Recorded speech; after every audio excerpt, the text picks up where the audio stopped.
எனக்கு விஷ்ணு விஷால் கேள்விப்பட்டிருக்கேன். பட் நாங்கள் மீட் பண்ணி ஒர்க் பண்ணது இல்லை. But I always taken a back. நல்ல ஒரு ரோல் பண்ணணும், நல்ல ஒரு ஸ்கிரிப்ட்ஸ் எடுத்து பண்ணணும். ஓகே, அவருக்கு எவ்வளோ இருக்குது.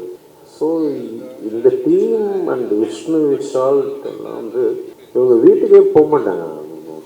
ஷூட்டிங் போயிட்டே இருக்கு, அவங்க போயிட்டு ஏங்க நீங்கள் இந்த வீட்டுக்கெல்லாம் போக மாட்டீங்களா? ஒரு ஹீரோ அப்படியே இங்கே கிடக்குறாரு, இந்த படம் நல்லா வரணும், இந்த ஷார்ட் நல்லா வரணும், இந்த நம்ம சொன்ன விஷயம் நல்லா வரணும், அந்த மாதிரி ஒரு சினிமாவை நேசிக்கிற, சினிமாவை காதலிக்கிற, சினிமா அவ்வளவு எப்படி சொல்கிறது, அந்த மாதிரி இருக்கிறவங்க ரொம்ப கஷ்டம். சில பேர் பணத்துக்கு வருவோம், சில பேர் ஓகே இது என் வேலை அப்படின்னும். பட் அவருக்கு இதுதான் எல்லாமே.